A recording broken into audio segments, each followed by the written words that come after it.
Welcome, the Between Dreams podcast. I'm Chris, I'm the host, and I know and meet amazing people who are doing incredible things with their life, and I bring them over here, and we talk about them and the things that they're doing to inspire you to get out and do something of your own. Today's guest, it's Justin Willman. Hi. Hello. This is pleasant. Yeah. And cozy. Hello. Hello. You were just saying how my name is saved in your thing as Chris from Penn State, and that's because I met you when I was a student at Penn State University. You came as a performer to the school, and I was a student, and I was in the juggling club, and the Student Programming Association people wanted an opening act for you. So we were probably a very bootleg version of a juggling variety show to open for you. In the hub, right? In the hub. In the hub. That's what it's called there. You've been to thousands of universities, you knew that the Penn State one was called the hub. Penn State was always like one of the top-notch college visits because you knew, I mean, first off, it's a huge university, so you know that you're going to go into a proper space with hopefully good tech, and they'll be able to see you and hear you. But I think it was like orientation week. So I imagine it was mainly geared for freshmen who didn't have classes yet. Does that sound right? Sure. Something like that. Yeah, it was at the beginning of the school year. That's right. Yeah. And you guys were great. You guys were cool. Yeah, that was my life for a while. And then that became your life for a while, touring colleges. Yeah. Yeah. It was interesting, and I wanted to come into this in the first thing of, in that we were just like, we had a juggling club on campus, and we weren't like real performers yet. A lot of that crew is out performing now, doing it for real. It's amazing. Like half of those people now are like real performers. Well, that's a benefit of going to a school as big as Penn State, is in that it could actually have a juggling club. Yeah, and there was a magic club too. Like I went to Emerson College, really small school. I was the magic club. And there wasn't even a juggling club. Like there was maybe, you're lucky if you found one other magician who you could like jam with. So that's cool. And the thing that resonates from that time was that I think you as a person really didn't have any reason to be overly nice to you. Some performers would have been like, these guys are going to, the audience is going to think that I brought them, you didn't know what we were going to do or if we were going to be any good or anything like that. And I remember like before you were super enthusiastic and encouraging, particularly, and you were like, yeah, this is awesome. Great job. It was like, whatever, if that was authentic or not, it was just like being nice is really valuable, in that just being encouraging to people who are younger or not even younger, just being encouraging to others. And you've throughout, since I met you then, and then I started getting into the colleges, and then I remember seeing you at NACA, and you'll be like, hey, what's going on? How's it going? You did it. Like across that bridge. I was like, got a showcase at NACA, which at the time I was like, well, I did it. I'm successful now. And then, and it was always a theme with seeing you out and interacting with you was always super positive and super nice and encouraging, when you didn't necessarily have, there's a bunch of other performers that were in that same circle were like, went out of their way to be mean to me or try to sabotage me or something like. So the first question is why? Why do you, that's a decision that you had to make, of be nice or like be an asshole to younger or upcoming performers or just your fellow performers. And in a showbiz world of where there is this cutthroat competition, well, if I help that person be successful, there's gonna be less gigs for me. And that was never felt like a thing for you. If it was just like, I encourage this, and there's been a couple other people. So why do you make that decision to be nice? Interesting. Instead of be mean? Well, I mean, I guess two parts. One part is I like to think I'm a nice person. So being mean would take a lot of effort. Like I'd have to try to do that. Yeah. Like, if I get cut off in the car, or if someone is like a blatant asshole to me, I'm like, they deserve for me to be mean to them, or for me to tell them that the service is bad or something. And that is a taxing thing on me. Like it's not comfortable. Like I only do it when I have to. And sometimes you have to, just because you need to stand up for yourself. But I think for a fellow entertainer and for a bunch of fellow entertainers, I feel like when I was in college, I had people who were really, really nice and supportive to me. So it's not just that I think being nice just is my default, but also I know how important support is. I know how also memorable your interactions with anybody is at that age, especially people who you might look up to just because they're a couple years ahead of you or are doing the thing that you hope to be doing when you get out of college, and like just their support, like you'll never forget it. You'll also never forget if they're rude to you or if they're mean. Like you would never forget that. Yeah. And I've had people who I remember like I remember how nice Lance Burton and Matt King always were, and then I'll never forget when I was a kid, like my one interaction with like Penn Jillette after one of their shows. Not that he was blatantly mean, but it was just kind of like really dismissive, like. I don't have time for you, kid. And I like never forgot that. Met Jay Leno at a book signing when I was a kid, and he was like really, really nice and listened to my dad talk about his 14-year-old magician son. And I never forgot like just how nice he was. So I feel like by default, I don't see anything bad that can come from being nice, and I don't see anything good that can come from being a dick. Unless you really want to crush someone's dreams in hopes that they won't end up being your competition. But and then it's like your life is dedicated to that instead of just going and getting a gig somewhere. Yeah, like I just feel like good. It's a better brand and a better life to just kind of spread positivity. I feel like. Spreading negativity just would eat you up inside. I don't have the stomach for it. But I think in terms of like the competition part, I like to think there's enough gigs for everybody. And you guys are, jugglers, entertainers, so we're kind of like somewhat competitive, but also not really. Like I think I feel like I'm equally supportive and positive to other young magicians who many of whom now have gone from like being my, mentee to now fellow competitors and and I will pay that price over just being negative to people. I will lose a gig as an adult to someone who I was supportive to versus the alternative. Yeah. My good story from that is another person who was a college performer back then who came to Penn State was Norman Ing. He was a magician, and he was the same thing, just so positive and supportive. We went to see his show, and we were like, oh, yeah, we're jugglers and we're doing this stuff, and we would love to do this. And I remember right after I finished, I sent him a message. I was like, hey, man, I'm like, I saw you come to the show. Like, I don't know if you remember us. We're like the juggling club or whatever. Like, we're trying to do this. We don't know really where to start. I know there's all these things. And long story short is he sent me like this huge email, and it wasn't like a copy and pasted. I'm going to send this to all the people that down and put it was like all this. The thoughts that I addressed. He was like, okay, cool. So this and then this, and I was like, it took him 10 minutes or something, 20 minutes, or an hour maybe to write that out. And it was the same thing. It resonated with me always. I was like, this guy is amazing because he tried to help me, and it eventually then the whole thing of that was then eventually like he wanted to stay home more, and he started an agency, and then he brought me on for a couple years into his agency, which was booking me out. So he was, by being encouraging, he was making money off of me because he helped me become successful. But a win-win too. Yeah, and it was like most people, we're not going to start an agency or whatever, but like that process was I was like, oh, I'm willingly paying him money to help me book shows. And I trust him because I know he was like so nice to me, and so that was how I wanted to start the podcast. I mean, and it's not just I guess I'm saying thank you on behalf of me, and I know you. That's, as you said, that's your nature to be nice to people.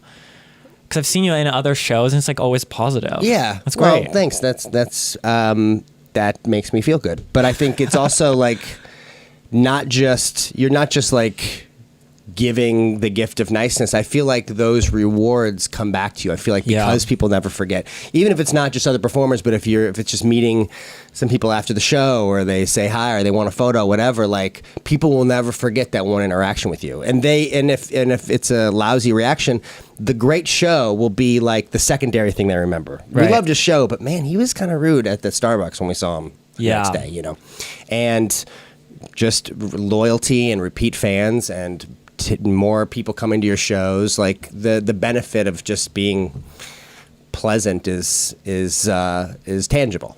And I think there's that recurring, and also you have this thing of like this kind of long-term goal, kind of in a way of like just building this thing. And you have a bit of an evolution, as we all have an evolution in career-wise, of like starting off here and then seeing this new goal of like, so like I met you doing colleges, but before that you were, as most variety and magic, doing probably small birthday parties and you're like a little kid for your peers. Then you get to like colleges and whatever, it's like corporate things, and then like more TV stuff, and you've kind of taken the whole spectrum of like going and like evolving into like the next big thing. So somebody looks at you right now, and also now you have a Netflix special or Netflix series coming out. Yeah. And there's somebody there's going to be a lot of people who are introduced to you for the first time. Right. Because of this new thing. Right. Throughout every step, there's like, oh, they're going to see this thing. Like, and there's going to be people like, well, I could do that. Or how did he get so lucky to get this, this series? What they don't see is that you started doing, birthday parties when you were a kid. And then you were touring 100 colleges a year, which is like, cool, but also like a tedious job. Yeah. And throughout all of that process, you hit inevitable failures, roadblocks, and dead ends. Despite that, you're here with this backlog of like really great things. Of course, we don't showcase all of the things that didn't work. Sure. How do you not lose inspiration and lose that drive to hit this thing when, that's 1 out of 100? Yeah. And you had to go through the 99s to get there. Yeah. How do you what drives you to keep going at that goal when it's like the world sometimes seems to be like being like, nope? I feel like you have to be a little bit crazy. Yeah. I think just to believe, and you also have to really truly believe that you are special, that you are like, I'm good enough, I'm smart enough, whatever, like that I am a great entertainer. Like obviously, you don't want to believe all the compliments and praise you hear from a random person after the show, but you should believe enough of it that when you're feeling down, you can be reminded that, yeah, I am really good at this. Like there is something here, and just a little temporary roadblock doesn't mean that this isn't meant to be. Like you need to believe that you can be, that you're worth being known by a large amount of people. So, which is also crazy because where's the proof to believe when you're doing birthday parties that you could have your own TV show? Like it's not there yet, but somewhere deep inside, and maybe it's like just the healthy part of ego, and also without being a cocky, pompous, like, I'm the best. Like there's just like there's a yin yang of just being kind and humble, but also believing that you have something worth spreading. And that for me is what got me through kind of maybe the ebbs and flows. So like doing kids' birthday parties is my bread and butter for many years. When I first came to LA, I think it was maybe for 7-8 years, it was kind of just like the hustle. And I loved doing kids' birthday parties.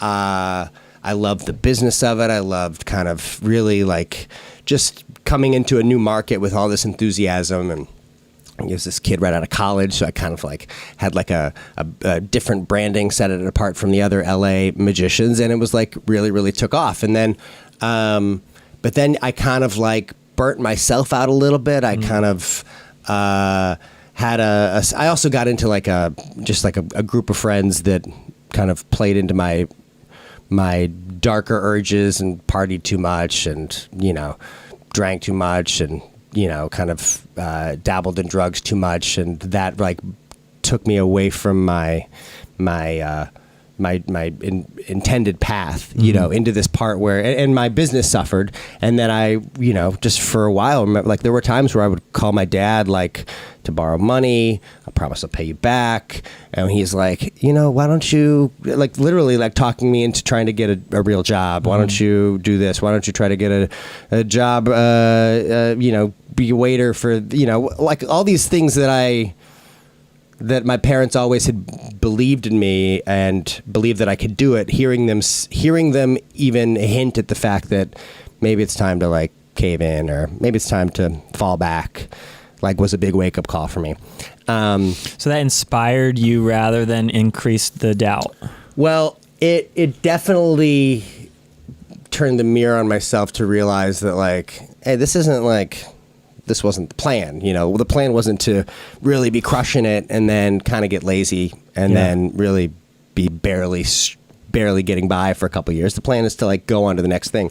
So that's what, it just so happened that that's when I then kind of discovered the college market and managed to get in at kind of just a perfect time where I didn't have to like have a showcase to show up. I just kind of went to a NACA with Tim and Rich at GP Entertainment, who were great, and just kind of like worked the booth and managed to transition from birthday parties to colleges, really at a time where I could have like retreated back to St. Louis, and like, kind of given up on that next step. So it was a nice wake up call. And and then for a while I was like doing half birthdays, half colleges, which was tough because you kind of got to book these colleges far out and fill, the birthday parties also book far out. So, you kind of have to give and take a little bit. But then the colleges became the thing. And then I was back on track. But then trying to pursue the LA kind of whatever it is we're out here doing, like I wanted to parlay into hosting and, and acting, and those were 99% failures, right. Like just no, just not the right thing.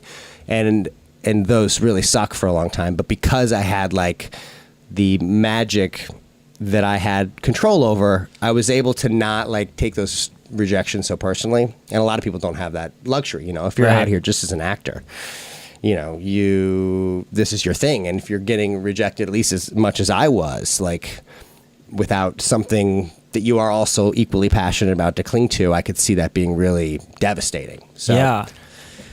What resonates for me is those moments of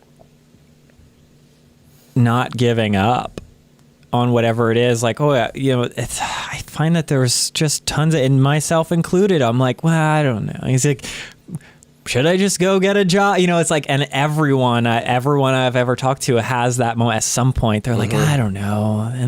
But then it's like, it's always for me is like, well, I know how to get to where I got now. Right. Which if I would have told like my Penn State version, Penn State Chris, hey, you're going to be out in LA first, that's enough. Mm-hmm. Hey, you're going to have a place in LA. Right. But you're whatever that is, like that's okay, great. I've already exceeded the thing. Like I grew up in Pennsylvania. Yeah. I was like, there's some town that, most people don't leave. Yeah, I remember when I was in high school, I was friends with Eric Buss from some magic competitions. He was a couple years older than me, and I would talk to him on the phone, and he'd be out in LA in his apartment, and I was like, what's the temperature there? He's like, dude, it's like 80 degrees. Oh my God. And you're just like chilling? Yeah, I'm just working on magic today, and it's Tuesday. Oh, this is like the best. Like just to be out, like to be a grown up in the perfect place, it just seemed like so there might, the goal. So there might be something in that of like we oftentimes most of us like are harder on ourselves than we so give quickly credit for. Forget what would have been enough for us just like a year before, which is crazy. Yeah.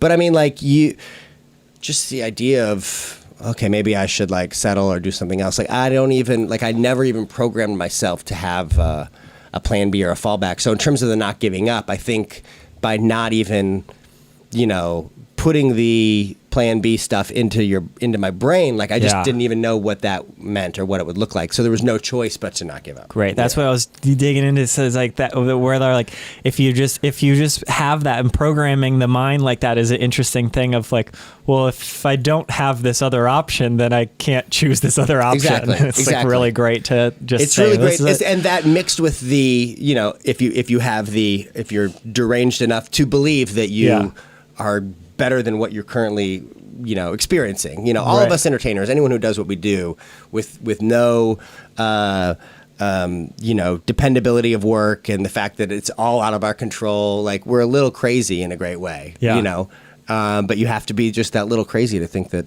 it'll work. And so far it has. I would knock on wood, but I don't want to mess up the recording. Yeah. So now you're here and you have this whole back catalog of great work that you've accomplished and created. And now you have the new Netflix series coming out soon or now, depending on when people are listening. What is that? How soon do you feel after that? Like, that's like, for most people in entertainment, like, oh, that's a thing now. It's like in 2018, you're like, oh, that's the ultimate thing that could possibly happen in my life, in my career. Mm-hmm. How soon does it become like, okay, that's something I did. Now, what do I do next? Like, I've learned do you instantly jump onto this thing where like, now I gotta. Well, I do because it was a year of my life, like full focus of the writing and the shooting and the editing, and then right when that's done, even when it's not out yet, you're kind of like, people say, "Oh, go on vacation, chill out, relax." Yeah. You've been so stressed, relax. And I just don't know. I can do that for a day or two. I don't know. Yeah. What else to do. So I get stir crazy and worry about what's next. I mean, I'm very excited for it to get out, and I have very high hopes that it will be, I'll get to do more of them and that people will like it. But I've learned since I've been in LA, like, I've had many opportunities or breaks that I thought, this is it. This is right. It's all going to change. And I'll get really stoked and so excited. And then it'll come out, or it won't come out, or people might see it or they won't, and it wasn't that thing, And I found that I gain nothing by like putting expectations of greatness on a project if I don't have control over who sees it or what. All I have control over is just to make it as good as it can be, and to know that it's now a part of my body of work, and. So far, no one thing has like been the big game changer, the overnight success, whatever. Yeah. So I'm better just to, after I've done that thing that I've worked as hard as I could and made it as good as I can, let's think now, what's next? What can I do to apply what I've just learned to a new thing, And I find that just the mentality of creating a body of work, not overthinking or, feeling like you failed because one thing wasn't what you hoped it would be, and also not feeling like you finally made it because one thing is going to be something great. I find just like a stoic confidence that was good. What's next seems to be the best mentality for me. Yeah. Yeah, that's great. I've talked about this several times before of the golden ticket kind of myth of people think, oh, if I get on this show, that's the golden ticket, and there is no golden ticket of, that might have been a thing in the 90s or something with late night television or something, and we're still stuck on that thing. And I tried really hard to get on, like, I did a little like appearance on Ellen DeGeneres show, and I was like, oh, well, that'll be a thing that that'll take me to and then I remember, like, by the time it aired, like 2 days later or something, I was like back in Pennsylvania, like watching it by myself, and I was like, huh, it's over. Where's the party? Yeah, why? Yeah, that's it. Now what? Check my phone. Nope, nothing. Yeah. And then I've done, it's handfuls of things that I'm like, oh, this is a thing, whatever it is, and I'm like, huh, no one cares. Get back to work, do another one. And that's a really, like, that seems depressing initially, but then I'm like, well, that's great. That means that if you do something and you're like, boy, I blew it.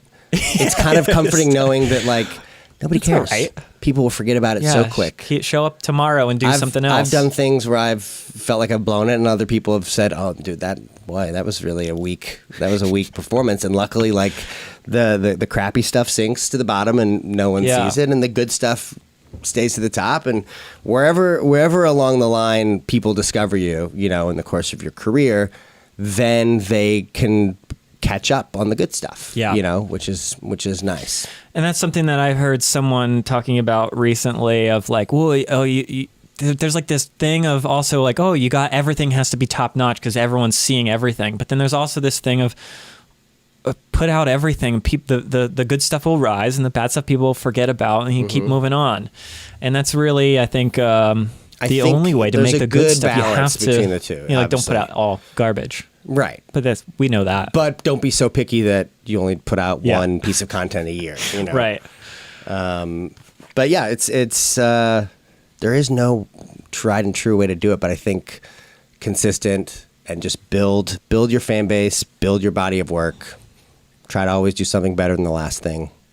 Cool. Yeah. That's great. So we're about to wrap this up and kick over to the bonus version for Patreon round. People. So if you want to hear the conversation continue, go over to Patreon, check that out. And every guest is on the main podcast. This is the episode, and the bonus episode is only available to Patreon people. So we're going to kick over there. But before we do, we'd like to end the main episode with the memeable minute. All right. You'll have 1 minute to wrap up your thoughts on and give somebody a nice nugget of what we've discussed or what you feel like is the most important, most valuable thing for someone who's wants to move to LA or wants to accomplish this thing, but then they're thinking about they're afraid to put out that piece of content because they're waiting for that one piece of content at the end of the year that's going to be the thing that does it. Right. So we'll kick into the memeable minute. You have 1 minute starting now. Oh, man. So I would say, just to maybe recap the greatest hits, if you truly think that you are unique and special at what you do, you got to never forget, and you got to always just believe that you've got some little kernel of gold within you, and trust that and remember that when it's not going as well. And I think it's better to try and fail than to never try. So if you're like, oh man, if I go to LA, what about this? What about that? Or wherever, or go to New York or wherever, just go. I say just go, because you'll figure it out. You'll have a fight or flight survival instinct. I'm sure we came to LA in very, any like economist or analyst would say, you don't have any prospects lined up here. Yeah. Where are you going to work in a week, in another week? It's like, no, nothing. You'll figure it out.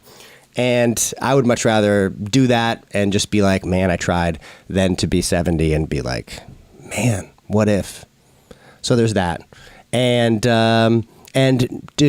whether you nail something or you blow it, never put any weight behind it. As hard as it is for me, I obsess about everything. But once you finish a thing, put it behind you. Work on the next thing. I think as a entertainer and an artist, I feel like it's a healthier mindset. As opposed to really obsessing over. If you're a painter, just obsessing over that painting that you sold and you can't do anything about, versus painting something new. Paint a new thing. Yeah.